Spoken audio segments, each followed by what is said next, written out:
All right, we got round two with Obi-Wan Kenobi, Dr. Chris Kenobi, medical doctor, retired ophthalmologist, who's really a public health advocate. And this is his extraordinary book. We recommend this to almost every single patient I review labs with, in particular the omega-3 index, and how vegetable oils and processed foods destroy our health and how to recover. And I was commenting on last time we had you on, I love that you just tell it like it is and have skull and crossbone, chronic metabolic poison on this cover. And then you did, you got some assistance from Susan Alexander too on writing the book. And you guys did such an incredible job with 1,300 peer-reviewed references. And I wanted to talk a little bit about chapter 7, I believe, is where you start talking about. Last time we kind of went Debbie Downer on everyone and said, we're screwed, we're going to hell in the handbasket. Your government's not protecting you. Food industry doesn't give a crap what you ingest. We'll take petroleum products and put them in food. We'll take super refined, weird foods that never existed, if we want to call it a food, chemicals, and put them in our body that oxidize. And in chapter 7, you talk about Angel Acres and a young engineer who could have made a lot of money doing engineering things, learned how food was raised and said, screw this, we're going to try and get America healthy by raising healthy food. Can you tell us a little bit about some of the farms that you're connected with? Yeah. And we, first of all, that's Ashley Armstrong of Angel Acres Farm. She is a PhD engineer. I think she was mechanical engineering. But anyway, she was actually she was on course to become a professor of engineering, I think, at the University of Michigan, if I recall correctly. But she's in Michigan. And she and her younger sister were experiencing some health issues as she was going through graduate school, getting her PhD. And so in her last year, she changed life's plans and decided to become a chicken farmer. And the reason, and she's obviously an extremely intelligent person, and she decided to feed her chickens a non-soy and non-corn type of feed that would allow their omega-6 in their body fat to become low, and for them to then produce eggs that would be low in omega-6 linoleic acid. Linoleic acid being, again, the primary omega-6 fatty acid in any kind of natural fat. And so that's what she did. So I don't know exactly how many years ago that was. It wasn't very long, maybe just, 5-6 years ago or so, that she started this farm, and now has it branched out into what's called Nourish Cooperative, where she's cooperating with other farmers and ranchers that are raising traditionally raised type food that would be healthy, low in omega-6 and so on. But anyway, I'm not really associated with any organizations. We don't have any financial relationships with any organization whatsoever, but I do occasionally recommend a farmer or rancher or organization that's producing good quality food because I believe in it. Yeah. I know that it's the food that I'm eating. Like, I'm getting my eggs from Angel Acres Farm in Michigan. They send them to me here in Colorado. It's amazing. But right now they're not accepting any new members. Unfortunately, this is the problem. Is there's not enough regenerative farmers today to supply all the needs, probably for all the people that are beginning to understand this and want their food and are willing to pay for their food to be traditionally raised. But it's incredibly important. I have a dream of maybe taking people who are like, what should I do for a living? Or maybe I'm just getting out of addiction and recovery. Let's get you on a farm, feeling the land, eating some clean food, and having the service-driven heart to say, oh my gosh, my life purpose is to raise incredible, healthy, tasty food for people. And we run an omega-3 index on every single new patient that we're seeing. And the code for that for our providers is E06.2, essential fatty acid deficiency. And the reason you can order that code for any single symptom, migraines, asthma, headache, fatigue, psoriasis, Crohn's, ulcerative colitis, diabetes, heart disease, osteopenia, osteoporosis, these are all diseases of inflammation, and essential fatty acid imbalances and deficiencies participate in every single inflammatory disease known to humans. And we had talked about this at many dinners. So when we get those omega index in, also known as the omega check, you will see the EPA, DHA, and DPA are low, and the linoleic acid, arachidonic acid, and omega-6 are high. And every single American that doesn't know the conversation that your book lays out so wonderfully, so meticulous, such a good blend of the data and the story, Western price stuff, all that good stuff. And then we'll recommend your book. And people will dive in and they'll get their recheck on their omega-3 index, and we'll see EPA, DPA, DHA high, arachidonic acid, linoleic acid, and omega-6 low. And patients now have access to their labs in their patient portal. And that's a pro and a con. We want empowered patients, but patients will see that and freak out. And they'll call the office sometimes, they'll say, the numbers are high and these numbers are low. And we're like, yeah, you're now an indigenous warrior. Your anti-inflammatory omega-3, EPA, DHA, DPA are high, and your crap kill you inflammatory omega-6 oils are low. And then we do a little write-up and we say, hey, there's 3 places you're getting these oils. And the first is going out to eat, right? Everyone's using peanut oil in the fryer, and olive oil gets all clumpy as salad dressing, so we're going to use canola oil in the salad dressing, and on and on and on, right? The second one we say is, obviously, on our last podcast, you did such a good job listing out all the traditional omega-6 industrial oils, the canola and the corn and the soy and the peanut and safflower and the sunflower, and missing a couple. And yeah, a Dorito is going to make you sick, right? And then, but the third place, which is a little more complicated, is you are what your animals eat. Yeah. And we do really well offering grass-fed beef till slaughter. We do really well doing grass-fed buffalo till slaughter. And the reason I wanted to bring up Angel Acres is it's really hard to find omega-3 raised pork, chicken, and eggs. How do you go about your own household or educating the public on, here's how you can go through your cupboards, here's places to restock, and are there other good places aside from Angel Acres for things like pork and egg and chicken? Yes, there's obviously there's probably thousands of regenerative farmers. Again, it's still not enough, and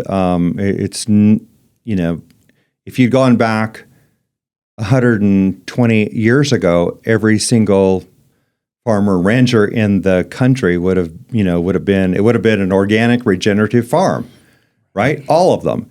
And today, I don't know exactly what the numbers are, but I think it's, something like 99% of our, meats, meaning cattle, chicken, pork primarily, that's all raised in concentrated animal feeding operations where they're mostly fed GMO, corn, soy, those kinds of foods. So back to the question, so number one, people can go to eatwild.com, eatwild.com, and they can find regenerative farmers and ranchers near them. They can also, I think there's resources, there might be further resources at Weston A. Price Foundation. Let's see, there is, I believe it's realmilk.com, which is a branch of the Weston A. Price Foundation that is a website that helps people connect with farmers that raise cattle regeneratively, and then therefore have good quality, raw, unpasteurized, unhomogenized milk. All right, so there's a source for that. So if you begin looking, you'll be able to find sources for your meats, probably your eggs, your milk, those kinds of things through a regenerative farmer or rancher, maybe close to you, or that will send it to you. So we get, for example, our fruits and vegetables and some grains, rice mostly, but anyways, we get those kinds of things from mostly Whole Foods Market is just what I'm using. But I do believe that organic sources are good, but people have to understand you can eat all organic and eat terrible food. You can still get you can eat all organic and you could get organic sugar, organic refined flours, and organic vegetable oils out the wazoo, and you could have an absolutely horrible diet, right? It's basically processed food that's organic, right? Yeah, my bad joke is don't worry, they'll use an organic dialysis machine on your failing kidney, and right. And I also say, how's your organic inflammation? And what we mean by that is if you have an organic corn-fed chicken, it's still an inflammatory meat. Right. Right. Exactly. And I tell patients, like, on this one, there's things to be uptight about, but the 80-20 principle, the 90-10 principle, don't make yourself an orthorexic. The diagnosis of perfect eating, you're at a conference and there's a nice salad and the chicken was probably corn-fed, non-organic. It's like whatever. You have to live your life within reason and not drive yourself crazy. Right. But I think people need to understand, as you're saying, just because it says organic doesn't mean organic, non-inflammatory. Whereas, the grass-fed buffalo, the grass-fed beef has gotten so easy to get, even at King Soopers and Safeway and Natural Grocers and Costco and Whole Foods, obviously. But it's really hard to get omega-3 raised pork, omega-3 raised chicken, turkey, and eggs. Yeah, so that's really cool. I also had a patient who showed me the other day, there's like seed oil apps where you can look for restaurants that are cooking French fries and stuff in tallow instead of peanut oil. And, there's like one or two restaurants in every hipster town. Obviously in the middle of Timbuktu, Kansas, there's no one doing that yet. But I think you're right. There is a shift in consciousness of people that want to step into people who want to take back natural law and reconnect with Mother Nature and get healthy. Right. Yeah. If we can go back to the really big picture for a moment, I think for most people, if they, in order to get to a really low omega-6 diet, if they just know to eliminate the highly polyunsaturated vegetable oils, or what we might call industrial seed oils. Again, that's soybean, corn, canola, cottonseed, rapeseed, grapeseed, sunflower, safflower, rice bran, sesame, and peanut. All those. Get rid of those. Then when on your meats, beef is always going to be a low omega-6 because no matter what a ruminant animal is fed, they will have low omega-6 in their body fat because if you feed cattle that are they're polygastric animals, if you feed them corn and soy, one of their stomach chambers is a biohydrogenation chamber, and it will convert the high omega-6 into monounsaturated and saturated fat. They will store their fat that way. So really, the way I just understood this recently that these ruminant animals are actually, it's almost as though they're on a high-fat diet because they convert the grass, for example, into fat, right? I mean, of course, obviously they make meat, they may make muscle, and they put on fat, but anyway, they will always have very low omega-6. For example, 100% grass-fed cow will have about 2.5 to 3.5% omega-6 linoleic acid in its body fat. 100% grass-fed cow will be about 2% omega-6 linoleic acid. But monogastric animals like chicken and pigs, are like us. Monogastric, we don't have a biohydrogenation chamber. We can't convert omega-6 in our food into, which is polyunsaturated, into monounsaturated and saturated fat. And so we store the polyunsaturated fat, the omega-6, in our body fat. That's what chickens and pigs do. And if we eat those and they're high omega-6, like 20%, that's kind of like consuming canola oil. Yeah. You see what I'm saying? I do. And so you'll get a very high omega-6 from the chicken and pork fat, and if you eat other monogastric animals, including fish that are fed corn and soy, which they are, a lot of these farmed fish. So anyway, so back to that. People get rid of those industrial seed oils, get rid of the corn and soy fed chicken and pigs. And now you've just drastically changed your diet. Now you could just take a few more steps and start getting rid of, processed food, which means, cut down on your sugars and refined flours. And to me, I think as far as the big picture, no, this is not going to fix everyone. But as far as the big picture, we're maybe 90+% of the way there. Then when people are having trouble, they can come to you, Dr. Eric, and you can figure out what else they need to do to tweak themselves, right? Yeah. But I've heard people say, it's easier to deal with somebody that comes. I call this an ancestral diet. An ancestral diet has no processed food. So when people are on an ancestral diet, and they're still having issues, whatever those issues are, it's maybe easier for you. At least some of the big steps have been made, right? And now you can start zeroing in on what else is wrong with them. Is their magnesium too low, or their copper's too low, or their vitamin B3 is too low, whatever. Yeah. And I think even then, you're still having people do 30 years, 50 years, 70 years of standard American diet, living in closed buildings, maybe a water-damaged, moldy building, untreated apnea, maybe they have a tooth abscess, maybe they blew off flossing, maybe they have gingivitis.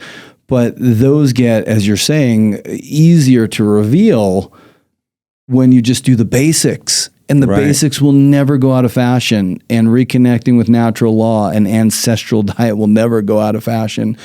And, last time you were on, I threw my wife under the bus for bringing home that Costco organic keto granola, whose second ingredient is linoleic acid, and you have to read freaking labels, right? Yeah. But I will say any goodness in my teenage boys who know how to cook healthy, who eat healthy, is from my wife. And, and because she's cooked with them, she's shopped with them, I think what they get from me is reading labels. And I never taught them how to read labels.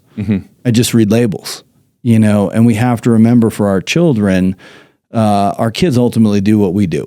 Yeah. And if you're driving drunk, they're going to drive drunk. If you're eating a whole bunch of muffins when you're sad, they're going to eat muffins when they're sad. And I mean, again, they become their own people and they can fulfill their own destiny. But I think you're right that if you fill your household with the basics, and monogastric just means one stomach, and multigastric is multiple stomachs. Where you blew my mind is I didn't know.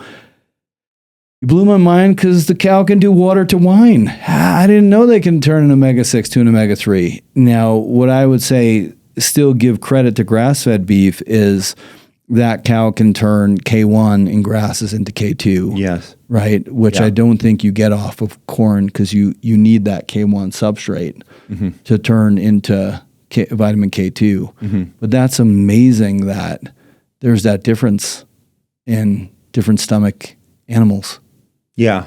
That they're converting omega-6 into monounsaturated and saturated fat. Sorry. Unbelievable.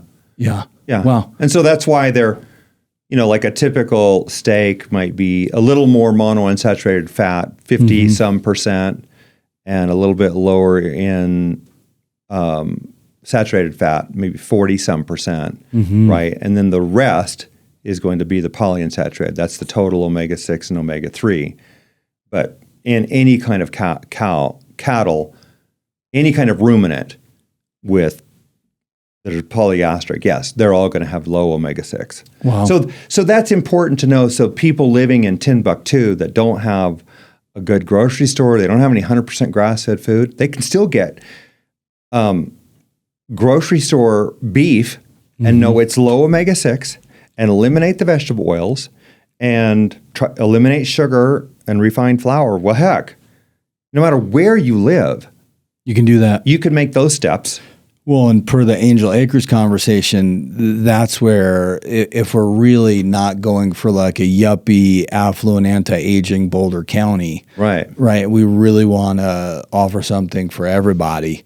Because a big thing I wrote down and circled here is having you on the pod is really about access. Mm-hmm. You know, I don't believe in equal outcome. You got to earn your health, but equal access to knowledge and actual quality food. And, you know, a lot of people are working on a budget that can't go to Whole Foods or get the best grass-fed beef till slaughter and $11 pasture-raised eggs and all that kind of stuff. So that's really exciting to know you can trim the monogastric meats. And that explains a lot. Well, some people do so good on like the strict carnivore or Lion's diet, you know, Michaela Peterson's, where you get really just to those polygastric meats because you're just removing another layer of powder kegs to build inflammation, you know, in the body. Wow. Awesome. Exactly. Hey, the eatwild.com, that's a great resource. Have you ever done anything with Savory Institute? Have you mingled with Alan Savory at all? No, I don't know what that is. Okay, so Alan Savory is a South African guy who now is in Boulder, and you guys should connect because you'd blow each other's minds. But for our listeners, you can do TED Talk, Alan Savory Institute, and he goes through time lapses of basically these barren deserts that used to be savannas. Oh. And then they get the polygastric animals in there. Maybe you could use goats too, but he has like the polygastric oxen come in and they start pooping and hoofing up the dirt.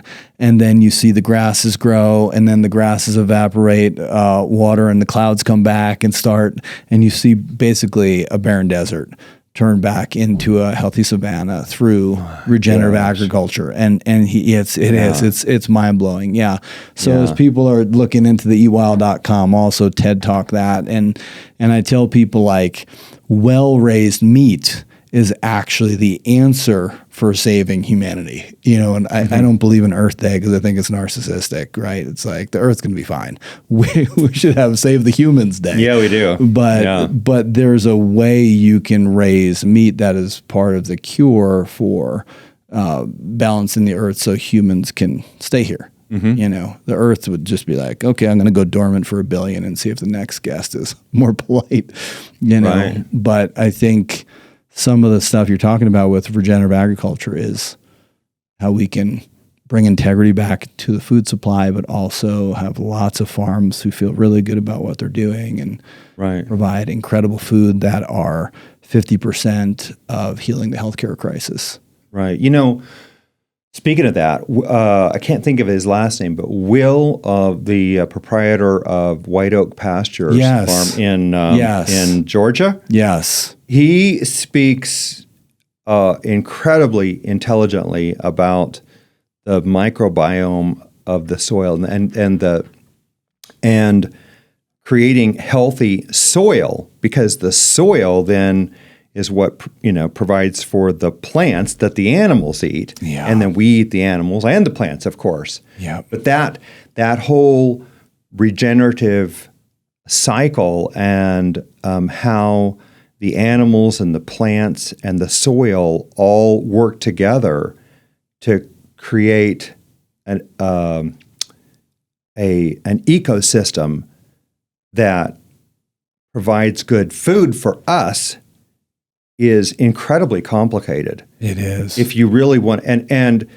the interesting thing to me again is, because I like to look so much at the history, is that this is what almost all 19th century farmers and ranchers would have been doing. Yeah. They just intuitively understood this. This was all taken away from them as concentrated animal feeding operations came in and started producing low quality meats for lower price and pushed these regenerative farmers out of business. Calorically dense, nutritionally deplete foods. Yes. And I think it's so important to think about that microbiome like a human in some sense. It's all just ecology and three-dimensional, right? And that soil will allow the plant to extract certain nutrients that it's not going to, and then the animal eats those nutrients. And now you have an animal that's like a multivitamin instead of just empty calories with deplete nutrition. And it's for this reason, if I can interject here, please. Eric, it's for this reason that even populations that consumed little or no plants, like the Maasai warriors of Kenya and Tanzania historically, who or at least once ate, and still do mostly in their younger generations, just nothing but milk, meat, and blood.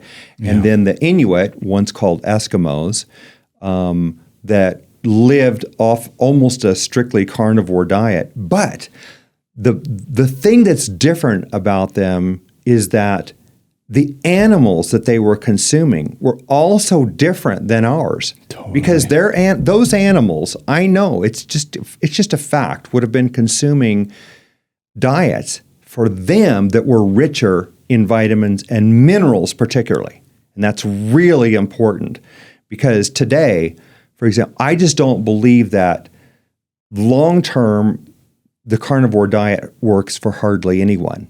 I'm not saying that if it works, for a person, great, and they need that. For Michaela and Jordan Peterson, if that's what they need, I back them 100% and beyond. But I think the majority of people cannot do well on a carnivore diet long term. Yeah, just like no one can do well. Almost no one can do well for a very long period of time on a vegan diet. Again, you're just missing things in both of those at the extremes of this continuum. You're missing things that you need, and I believe that in general, humans we're omnivores, and we need plants and animals in our diets. Yeah. Well, I think what Jordan and Michaela are getting after is therapeutic diet, right? And my lead nutritionist, Erin Livers, she's been with us forever. She's the blood sugar queen. We love her. She's so dedicated to graduating chronically ill, but she had 3 categories of nutrition. And one is therapeutic, one is maintenance, and one is experimental. And therapeutic is you have Crohn's, you need the SCD diet or carnivore or something like that. You have migraines. Maintenance is, okay, now I can graduate to a little bit more diversity, a little bit more breathability. I'm not going to threaten orthorexia or perfect eating. And it's balance, and I feel good on this. And this is like my long term. And then experimental is I feel so good, I'm curious about what it's like to be vegan. Right. And then you can try that and you go, oh, my toes are cold and I'm freezing all the time. But I think, Judy Cho and Chaffee and a lot of these folks, they're pretty clear that carnivore is an extreme therapeutic diet. It's profoundly anti-inflammatory. Unless you're the Maasai. And I have to tell you that my bestie from Bastyr, who's no longer with us, I lost my best friend tragically, but he did bush medicine and got to hang with the Maasai. Oh. And he actually drank goat's blood. Yeah. And I just you're lighting me up because we had such amazing, beautiful conversations about his experience with that tribe. And it just sounded like one of the most intense. I remember he would talk about how when you're at the river washing your hands, there's certain postures you don't do because a lion could see you as a deer and you want to look very human in the eyes of a lion. Wow. So you don't want to crouch this way because you look like a deer. You want to crouch like a human so you don't trigger their hunting reflex and get gobbled. And like he did all that stuff for a couple weeks in Africa, and he drank the goat's blood, and he said it was intense. Yeah, it was intense, and for them it's just kind of the way of life. Right. Yeah. Yeah. So speaking of the Maasai, you and I were talking when you came in today, just of like the tragedy of canola and cottonseed oil and corn oil in Samoa as a status symbol. Can you explain that a little bit to our listeners? Yes, absolutely. So for those who don't know, Samoa is one of the South Pacific island nations. It's actually it's a Melanesian island, I believe that it is. I have trouble keeping those all straight. Polynesian, Melanesian, but anyway, but the South Pacific Islanders historically, I think I mentioned this on our last podcast, that they had extraordinary health, extraordinary physiques historically up through at least the 1930s, if not beyond.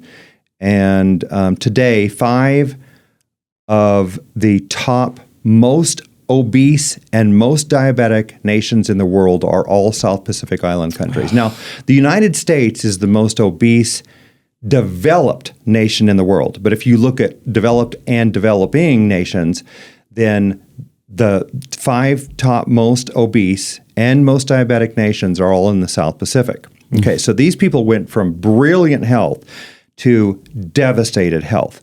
And Samoa is one of these. And Samoa is not a very big island. It's only about 30 or 40 miles across. We were there back in the fall for about a week, examining their food supply, essentially, and seeing what the people were like. And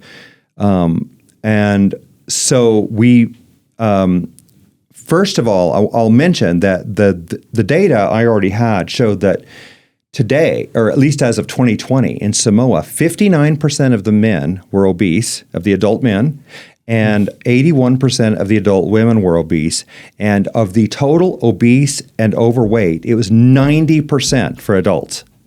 90% either overweight or obese. I was there with a colleague. We spent a week there, saw thousands of people in their capital city of Apia, and of all those people, we estimated that of the people over about age 25, this is just our guesstimate, we saw one woman who was not overweight or obese out of thousands of people. One. Now, here's their diabetes in Samoa was 26% in, I forget if it was men, and then 31% in women, or vice versa. But anyway, the total diabetes, about 29%. Well, compare that to America, which is pretty high, at 13%. Well, really high by my standards.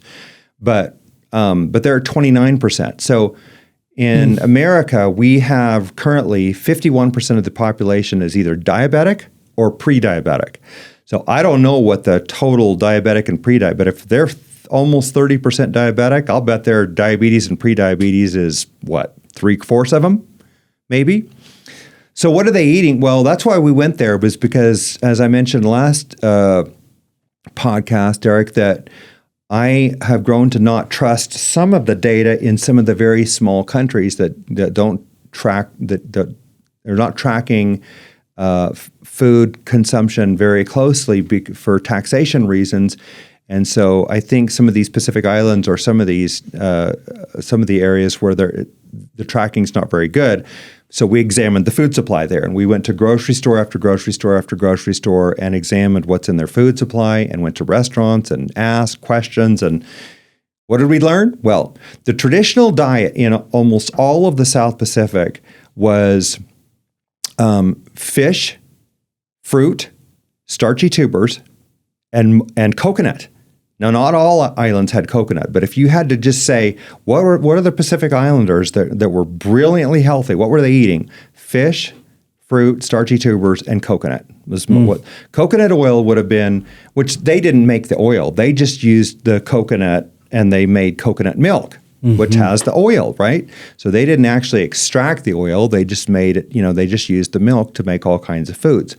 Well, anyway, what do they have today? What we found out is that they mostly have palm oil, which is 10% omega-6, and then soybean, 56% omega-6, canola oil, 20% omega-6, and cottonseed oil, which I think is 60-some% omega-6. Jeez. So, and they have been told by America and other industrialized nations that they need to be eating what Americans do, which is soybean oil and canola oil. And that's exactly what they're doing. So this is what we find on their shelves is all this processed food loaded with soybean oil, canola oil, palm oil, and cottonseed oil mostly. And even all their fish. Now they're eating mostly tinned fish, canned fish, and but most of it was in cottonseed oil. Wow. Yeah, they don't. So you couldn't hardly find coconut oil, and they don't eat it anymore for the most part. And one grocer in the area told us that he said, in his words, the rich people get the soybean and canola because it's so heart healthy, which is exactly the opposite of what it is. So the people that are not as well-to-do, they're the ones that are occasionally, they're the ones buying the so-called lowly coconut oil. So we talk to patients all the time about our public health legacy. So we told everyone cholesterol predicts who's going to heart attack or stroke. False prophet. You're going to have an event if you follow that advice. We told them the fear of the fat. Then we took out the fat that signals leptin to tell your brain you're full, put down the food and go do something else with your life, and we put in sugar. So now I'm at Jenny Craig with high leptin on my 7th Dannon Yoplait low-fat yogurt going, I guess I just need to get more discipline, right? Instead of, no, get more fat to tell leptin to tell your brain you're full. Then we told them eat the food pyramid, right? Tons of grain, low fat. Then we told them salt is Satan, eggs are the devil, and nerves don't regrow. Right? That's what I remember from 8th grade in 1980s public health. What I didn't realize is that we promoted and exported those horrible public health policies. Right. And hanging out with you, I realized, we didn't just kill and poison America. We're killing and poisoning the world. We are.